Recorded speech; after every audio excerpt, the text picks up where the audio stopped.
क्या गैस के सबसे स्ट्रॉन्गेस्ट वॉरियर बनने के पीछे OG-73 का कोई कनेक्शन है? क्या OG-73 के अंदर अभी भी मोरो और एंजल मीरस की पावर्स का डेटा पड़ा हुआ है? क्या एलेक की सीक्रेट विश से OG-73 भी किसी तरह जुड़ा हुआ है? आखिर अभी कहां पर है OG-73 और एलेक उसका इस्तेमाल किस तरीके से करने वाला है?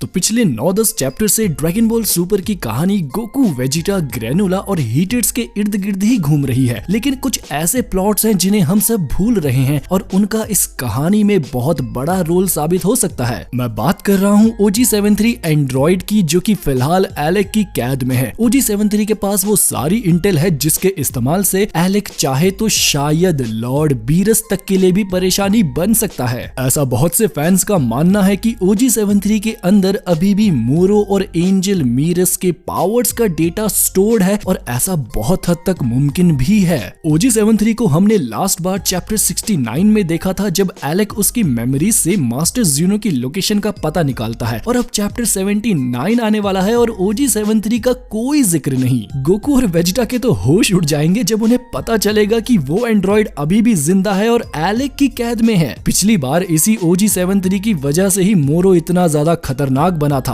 और साथ ही साथ इस बार तो एलेक ने सिरिलियन ड्रैगन बॉल्स का भी इस्तेमाल कर लिया है। गैस फिलहाल स्ट्रॉन्गेस्ट वॉरियर बन चुका है और एलेक के पास अभी भी OG-73 है जिसका कोई आइडिया नहीं है हम लोगों को। हर तरीके से अभी एलेक के कामयाब होने के चांसेस सबसे ज्यादा हैं। अब चैप्टर 69 में जब हमने लास्ट टाइम OG-73 को देखा था, तब एलेक उसकी मेमोरीज को कंप्यूटर में देख रहा था, और तब सारी इंफॉर्मेशन एक्सट्रैक्ट करते करते एलेक ये भी कहता है कि इस OG-73 ने तो हमको ज़्यूनो की लोकेशन से भी ज्यादा कीमती जानकारी दे दी है, और वो है ड्रैगन बॉल्स के बारे में। एंड मैं यहाँ पर मांगा पिक्चर्स यूज नहीं कर पा रहा हूँ पूरी की पूरी, because we are using Baburam Ganpat Rao Apte supremacy, जो की है बिल्कुल रिस्क नहीं लेने का। तो एलेक को सिरिलियन ड्रैगन बॉल्स के बारे में पता चला OG-73 से, और हम सबको पता है कि OG-73 के अंदर सिर्फ यही डेटा नहीं है और भी बहुत कुछ स्टोर्ड है, और इसी वजह से मुझे ऐसा लगता है कि इस आर्क में सबसे बड़ा गेम चेंजर OG-73 ही होगा। अभी हम सबका ध्यान सिरिलियन ड्रैगन बॉल से की गई विश के ऊपर है, बट मुझे पूरी उम्मीद है कि सूनर और लेटर हम सब OG-73 को जरूर देखेंगे।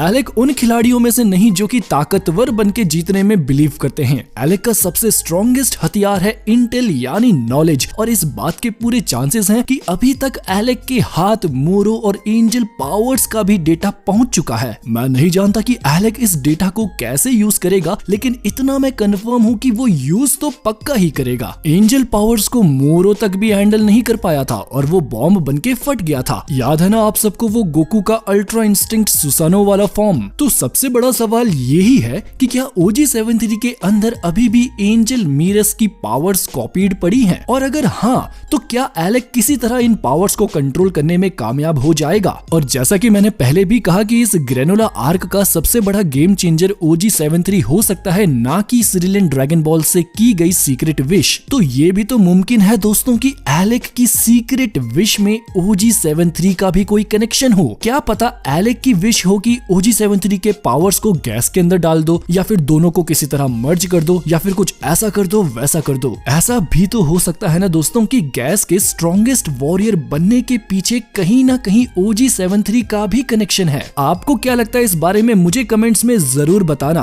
क्या गैस के ताकतवर होने में OG-73 का भी हाथ है, और अगर नहीं तो एलेक किस तरीके से OG-73 का इस्तेमाल करने वाला है आगे? और in the worst case scenario, अगर एलेक OG-73 के अंदर से एंजल पावर्स को भी एक्सट्रैक्ट कर लेता है और उनका किसी तरह गलत इस्तेमाल करने लगता है, then I think Lord Beerus को भी इससे परेशानी हो सकती है, और शायद लास्ट में लॉर्ड बीरस खुद सामने आ जाएं। आप सब क्या कहेंगे इस बारे में? मुझे कमेंट्स में जरूर बताना। अगर ये वीडियो आप सबको पसंद आया तो इसे प्लीज लाइक जरूर करना, और अगर आप नए हैं तो चैनल को सब्सक्राइब करना मत भूलना। मैं मिलूंगा आप सबको नेक्स्ट वीडियो में, तब तक के लिए खुदा हाफिज, सादर प्रणाम।